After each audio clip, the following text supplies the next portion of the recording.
Praise the lord. దేవునికి స్తోత్రాలు. నేను pastor Ratna Maitra from praise God ministry. ఈ రోజున యేసయ్య మన కోసం ఏం వాగ్దానాన్ని ఏర్పాటు చేశారో ఒక్కసారి చూద్దాము. మలాకి గ్రంథము 2వ అధ్యాయము 7వ వచనము. యాజకులు సైన్యములకు అధిపతి యెహోవా దూతలు కనుక జనులు వారి నోట ధర్మశాస్త్ర విధులను నేర్చుకొందురు, వారు జ్ఞానమును బట్టి బోధింపవలెను. మలాకి chapter 2 verse 7. For the lips of a priest should keep knowledge, and people should seek the law from his mouth, for he is the messenger of the Lord of hosts. దేవునికి స్తోత్రాలు. యాజకులు దేవుడు అనుగ్రహించిన ఆ యొక్క బైబిల్ యొక్క జ్ఞానాన్ని, దేవుని గురించిన జ్ఞానాన్ని, పరలోక రాజ్యపు జ్ఞానాన్ని, దేవుడు అనుగ్రహించే సత్య స్వార్థను ప్రకటించాలి. అది వారి పెదవుల మీద ఉండాలి. వారు చెప్పే బోధనలు దేవుడు చెప్పిన బోధలుగా, దేవుడు చెప్పిన మాటలు మాత్రమే వారి పలకాలని ఇక్కడ మలాకి గ్రంథంలో చెబుతా ఉన్నారు. This is God himself who has spoken to Malachi. ఆ మలాకి ప్రవక్తతో ఎంత బర్డన్తో, ఎంతో భారంతో దేవుడు ఈ మాటలు దేవుడు మనకి తెలియజేస్తూ ఉన్నారు. ఈరోజు మనము దేవుని బిడ్డలుగా వీటిలో ఒకవేళ సేవకులుగా ఉన్నవారమి, లీడర్స్గా ఉన్నవారమి, లేదా సంఘానికి వచ్చే బిడ్డలుగా, లేదా ఆయన చేత ఎన్నుకున్న బిడ్డలుగా వీటిలో ఒకవేళ మనము ఎందులో పడిపోయామో, ఏవి మనం చేయట్లేదో మనం ఒకసారి తెలుసుకొని దేవునిలో ముందుకెళ్తే మనకి ఎంతో మంచిది. దేవుని వాక్యం ఎప్పుడు కూడా జ్ఞానాన్నిచ్చి నడిపిస్తూ ఉంటుంది. So messengers of the word, messengers of the word అంటే మత్తయి సువార్త 28వ అధ్యాయం 18 నుంచి 20 వచనాలు మనం చూస్తుంటే he has given us the great commission. మహా ఆజ్ఞను దేవుడు ఇచ్చారు. మీరు వెళ్ళి భూప్రపంచం మొత్తానికి, సమస్త లోకానికి మీరు సువార్తను ప్రకటించండి. ఏ విధంగా? తండ్రి, కుమార, పరిశుద్ధ ఆత్మనామంలో సువార్తను ప్రకటించమన్నారు. సువార్తలో మనకి పవర్ ఉందని, శక్తి ఉందని, సువార్తలో మనకి జ్ఞానం ఉందని, ఆ సువార్తే క్రీస్తు అని, క్రీస్తులోనే మనకి కావాల్సిన జ్ఞానం అంతా కూడా క్రీస్తులో ఇమర్చబడి ఉందని మనం నేర్చుకుంటూ ఉన్నాము. సో ముందుగా మనం సువార్తను తెలుసుకోవాలంటే ఆ యొక్క సర్వశక్తుడైన, లేదా సర్వాన్ని సృష్టించిన, దేవుని మాటతో సర్వాన్ని సృష్టించిన ఆ దైవ వాక్యమైన క్రీస్తుని గురించి మనం మొట్టమొదటిగా నేర్చుకోవాలి. ఆయన గురించి నేర్చుకోవటం అంటే పరలోక రాజ్య జ్ఞానాన్ని మనం పొందటం అని. ఆ పొందిన జ్ఞానాన్ని దేవుని యొక్క ఆత్మతో అభిషేకింపబడింది.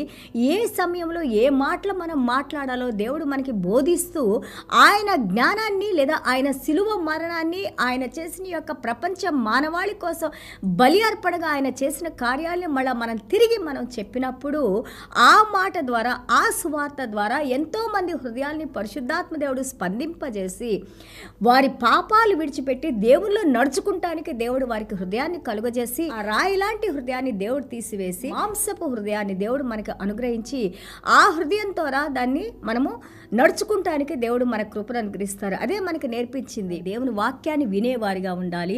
ఆ వినిన వాక్యాన్ని విశ్వాసంలో మన హృదయంలో మనం స్టోర్ అప్ చేసుకోవాలి. ఆ స్టోర్ అప్ చేసుకున్న మాటని దేవుడు, పరిశుద్ధాత్మ దేవుడు మనం మాట్లాడేటప్పుడు ఏ మాటలు ఎంత అవసరానికి ఎంత అవసరమో అవి దేవుడు మనకు అనుగ్రహించి నడిపిస్తూ ఉంటారు.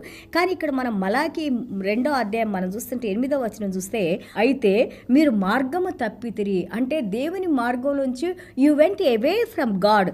ధర్మశాస్త్ర విషయంలో మీరు అనేకులను అభ్యంతరపరిచి, you spoke about yourself, you spoke all boastful things.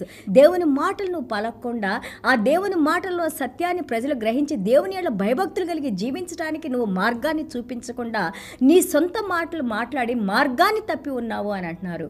This is one point we need to very clearly we need to today think about us. మనల్ని మనం ఆలోచించుకోవాలి. ఏ విధంగా మనం దేవుని వాక్యాన్ని బోధిస్తున్నామో, దేవుడు మనకి ఏర్పాటు చేసిన ఇరుకైన మార్గం నుంచి విశాలమైన మార్గంలో ప్రపంచానుసారంగా మనం జీవిస్తూ దేవుని మనం ఉపయోగించుకుంటున్నామా? దేవుని దగ్గరికి వచ్చేవారిని అభ్యంతరపరుస్తూ మనం ఆ గౌరవాన్ని పొందుతున్నామా? ఆలోచించాలని దేవుడు చెప్తా ఉన్నారు. మన ప్రవర్తన, మన కుటుంబ ప్రవర్తన, మన కుటుంబ సభ్యులు ప్రతి ఒక్కరు కూడా దేవునిలో పరిశుద్ధత కలిగి, భయభక్తులు కలిగి, దేవుని జ్ఞానం కలిగి, దేవునికి లోబడి, దేవుని గౌరవించి, దేవుని పూజించి మాదిరికరంగా ఉన్నవారు వాక్యం చెప్పాలని, నీతిమంతులుగా ఉన్నవారు ఆ నీతిని పంచాలని, పరిశుద్ధులుగా ఉన్నవారు పరిశుద్ధతలో నడవాలని దేవుని వాక్యం మనకు బోధిస్తూ ఉంది. మనము ఈ రోజున ఆ యొక్క క్రీస్తు అనే బండ మీద, ఆ పునాది మీద మనం గృహం కట్టుకోకుండా మన సొంత మాటలతో మనం కట్టుకుంటా ఉంటే అది ఎలాంటి గాలివాన వచ్చినా కానీ, తుఫాన్ వచ్చినా కానీ, ఏ చిన్న వర్షం వచ్చినా కానీ అది కూలిపోయేలాంటి ఇళ్ళని, దేవాలయాన్ని మనం కట్టుకుంటా ఉన్నాము. క్రీస్తు అన్నారు. క్రీస్తు అనే బండ మీద కట్టుకున్నది అది క్రీస్తు కట్టిన సంఘము. క్రీస్తు ఆ ప్రదేశంలో ఉంటారు, క్రీస్తు కాపాడుకుంటారు. సంఘం అనేది అది క్రీస్తుది, ఆయన యజమాని, మనం కేవలం ఆయనకి దాసులము. ఆయన మనల్ని ఎన్నుకున్నారు. ఆయన చెప్పిన ప్రకారం మనం చేసినట్లయితే ఆ సంఘాలు ఎంతో ఉపయోగపడి మాదిరికరంగా ఉండి ఇప్పుడే కాదు నిరంతరము దేవుని చేత కొనియాడబడే సంఘాలుగా ఉంటాయి. దేవునికి స్తోత్రాలు. లేవీయులతో చేయబడిన నిబంధనను నిరర్ధకము చేసి ఉన్నారు. He saying that they did not honour the covenant which I made with them. నేను మాట్లాడిన మాటలకు వాళ్ళు గౌరవం ఇవ్వకుండా నడవకుండా దేవుణ్ణి నిర్లక్ష్యం చేశారంట. దేవుడు మనకు జ్ఞాపకం చేస్తూ ఉన్నారు. కాబట్టి దేవుణ్ణి పోలి నడుచుకుంటానికి దేవుడు మనల్ని ఎన్నుకున్నారు. ఆయన మాటలు ఎందుకు గౌరవించి మాటలకు లోబడి ఆ మాటల ప్రకారం మనం జీవించడానికి దేవుడు మనల్ని ఎన్నుకున్నారు. ఆ రోజున లేవీల గురించి లేకపోతే పాత నిబంధన గ్రంథంలో జరిగిన వాటి గురించి చెప్పుకుంటానికి మనకు చాలా సంతోషం, ఎందుకంటే అవి మనం చేయలేదు. కానీ ఈ రోజున పరిశుద్ధాత్మ దేవుడు మనకు జ్ఞాపకం చేస్తున్నారు. అదే నిబంధన యేసయ్య మనతో చేసుకున్నారు. మనం ఏ విధంగా నడుస్తున్నాము, మనం ఏ విధంగా దేవుని గౌరవించాము, ఇవన్నీ కూడా మనల్ని పరీక్షించుకోవాల్సిన సమయం వచ్చింది. ఈ పరీక్షలో మనం పాస్ అయినట్లయితే, ఈ పరీక్ష ద్వారా మనం చేసిన తప్పులు మనం తెలుసుకొని దేవుని పాదాల దగ్గర మనం వేడుకున్నట్లయితే మనకి పరలోక రాజ్యంలో లేదా ఆ యొక్క తీర్పులోకి వచ్చే ఆ యొక్క సమయాన్ని దేవుడు తీసివేసి మనం కేవలం దేవుని దగ్గర నుంచి వచ్చే బహుమతులు పొందేవారుగా దేవుడు మనం దీవిస్తారు. This is the time for us to repent, to come back, to confess, to ask God forgiveness and then walk in that salvation.